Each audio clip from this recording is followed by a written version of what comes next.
کلام دپاره بلنه ورکوم ګران علي اکبر ملکن صاحب چې هغه راشي او خپل کلام زموږ سره شریک کړي. علي اکبر ملکن صاحب. اعوذ بالله من الشیطان الرجیم بسم الله الرحمن الرحیم. السلام علیکم. د واده زلمي له کوم مبارکي ورکړې ده، خو دا هغه روایتي غونډه کې خبرې چې په دې سټیج باندې هم سړی راشي نو بیا ورله مبارکي ورکړي. همدغه چې څومره د کورنۍ کسان ناست دي نو ټول ته چې کوم دی نو زه مبارکي ورکړم. دا واده مو مبارک شه او الله دې وکړي چې ستاسو د خوشحالۍ سبب وګرځي. د ساحل صاحب سره افکار صاحب ولیدو نو ډېر زیات خوشحاله شوم. افکار صاحب چې کوم دی نو ډېر لوی خدمات دي او د دوی دا لیکل چې مونږ نن په خدای قسم چې ډېر زیات خوشحالېږو چې یاره مونږ په ډېر ښه دور کې راغلو، ځکه چې زمونږ په دور کې د ډاکټر اسرار صاحب په شان کسان رالل، د اکرام الله ګران صاحب په شان کسان رالل، د خیبر صاحب په شان کسان رالل او بیا چې کوم دی زمونږ سره د ټولو پښتنو شاعر د ټول قام شاعر یو ډېر لوی شخصیت د رحمت شاه ساحل صاحب په دور کې چې کوم دی موږ رالو، دا زموږ لپاره ډېره د فخر خبره ده. ملګرو مختصر یوه خبره کوم، که مونږ نه څه غلطیانې زمونږ هم دي د دې مشرانو هم دي، دا کومه مشاعره چې دغه شانتې سټارټ ته په دې واده کې ډېره سنجیده مشاعره ده، ډېر ښه شعرونه مو اورېدل، ډېر ښه کلامونه مو اورېدل. بعضې خلک داسې دي چې د پښتو د ادب چې کوم دی نو هغه زیرې پرې کوي، نو هغې ډېر نقصان مونږ ته راورسوه. په دې معاشرتي ژوند کې چې کوم دی نو ډېر زیاته بې خوندګي پیدا کړې ده. نو که په راروان دور کې زمونږ شاعري څوک ګوري چې یاره دا د دې شخصیاتو په دور کې تېر شوي دي او د دوی د اشارې ته وګورو نه خلک به راپورې خاندي. نو مونږ له پکار دا دي چې مونږ شعر چې کوم دی نو د ادب په جامه کې راونغاړو او په ښه انداز کې قام ته پیش کړو. ډېره مننه. بس یو څو شعرونه درته وایم. د ساحل صاحبو کلام یو ملګري وړاندې کو، تاسو یقین وکړئ چې دا غزل ساحل صاحب نشي ویلی. ساحل صاحب چې کله دا کلام وایي نو دوله دې غرې ونیسي. شاعري دې ته وایي، لفظونه دې ته وایي. د ساحل صاحب یو شعر ما داسې راواغستو او دا لفظونه مې ولې داسې جدا جدا کړل چې ما د دې سره دا کم کمال کوي، کم هنر په دې کې بند دی. نو بعضې شعرونه د ښو نه وي، نو تاسو یقین وکړئ چې هر یو لفظ له یوه ژبه ورکړې وه،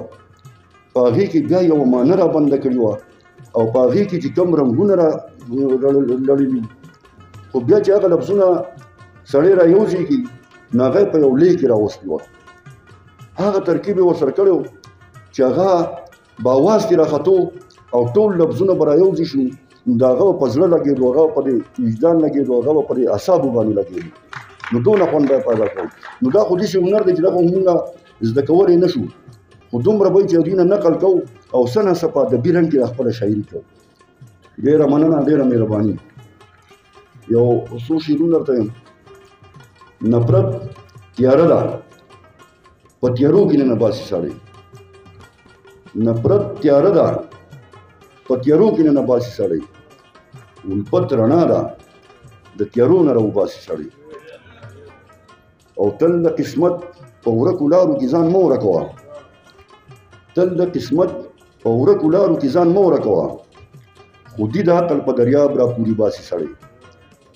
تل د قسمت په ورکو لارو کې ځان مه ورکوه، خودي د عقل په دریاب را پورې باسي سړی. او زما او ستا د ژوند د راز ټوله خبره یوه ده، زما او ستا د ژوند د راز ټوله خبره یوه ده، ګمان د وخت په ګردابونو کې پرې باسي سړی. او هغه کافر په یو نظر سړی بې وخته وجني،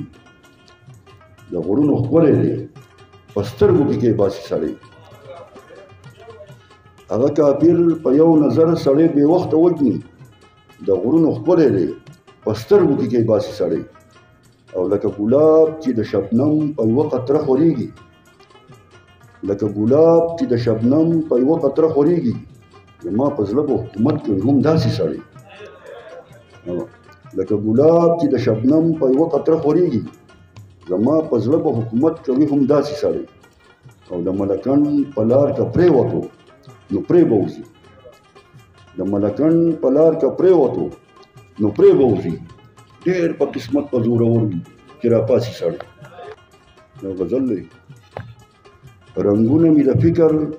د ورونو نه راویسته رنګونه مې د فکر د ورونو نه راویسته لفظونه د غزل مې د دردونو نه راویسته او سینګار مې کړې که نه د یار تصویر راته وایه سینګار مې کړې که نه د یار تصویر راته وایه ما ساس کې وینه د رګونو نه راویسته سینګار مې کړې که نه د یار تصویر راته وایه ما ساس کې وینه د رګونو نه راویسته او زما د زړه چاودلې زندګۍ قصه به څه وي زما د زړه چاودلې زندګۍ قصه به څه وي خو ډېر په ځان مین مې د ځانونو نه راویسته او کمبختو جاهلانو یا بمونو جوړونکو کمبختو جاهلانو یا بمونو جوړونکو دې زده کړې له مو خلک د غارونو نه راویسته کمبختو جاهلانو یا بمونو جوړونکو دې زده کړې له مو خلک د غارونو نه راویسته او کعبه به مو د نفس د احرامونو غلاف تاو کړي کعبه به مو د نفس د احرامونو غلاف تاو کړي بوتان که مو اول د خپلو زړونو نه راویسته او مونږ کاڼي هم د قبر د پیسو په بیه اخلو مونږ کاڼي هم د قبر د پیسو په بیه اخلو غاصب بې بیې سره زمونږ د غرونو نه راویسته مونږ کاڼي د قبر د پیسو په بیه اخلو غاصب بې بیې سره زمونږ د غرونو نه راویسته